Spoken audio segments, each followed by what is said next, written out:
Well, it's really been a significant part of my life. I think certainly the influence of the sisters, of the IHM sisters, has continued to play a role. It was very dramatic for me when I went to Marywood Seminary to see how well educated these women were, how smart they were, how educationally focused they were, and they were just fabulous role models. They gave me something to aspire to.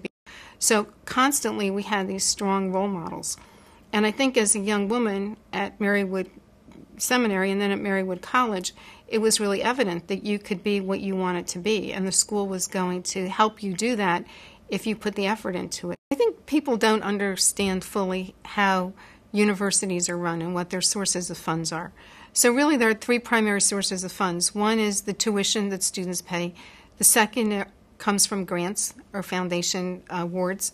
And the third is from donations, from alumni and from benefactors. And personally, my family and I, when my father passed away in 2000, we set up a scholarship in his memory. It's been a great experience. Every year there's a scholarship dinner. My mother, my sisters, and I come to the dinner.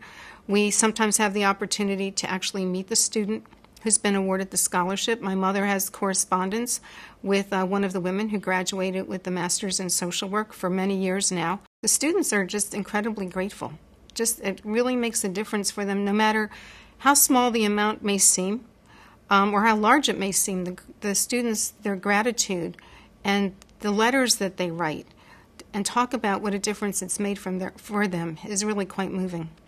And it's been a great experience and a way to get connected to other people who've also made that connection with the university. You can dedicate a particular room in a building in memory of someone. You can set up a scholarship.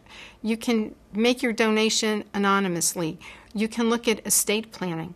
So there are many, many ways to give back in order to keep the institution strong and enable it to go into the future at the level that it needs to. And so I think for me, being on the Board of Trustees at Marywood, being close to the community, I know that every nickel Marywood gets is shepherded in a way that no other institution does. I know exactly when I make a contribution, where it's going to go, how it's going to be spent, and I can trust that it's going to be spent the way that it was designated. I think when you look at the history of Marywood and how the school has evolved from being a small women's Catholic college to a co-ed institution to a comprehensive university, I still think that when the school is viewed, it's viewed more as a local or a regional school. But I think that we are at a point now where we can step off to really having a national presence. And this is the time to do it. We have built the infrastructure, we've built the programs.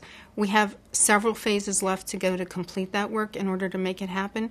But I think that right now, at this point in time, Marywood is really poised to have a national presence and to carry the influence further around the country and around the world than it has historically been able to do.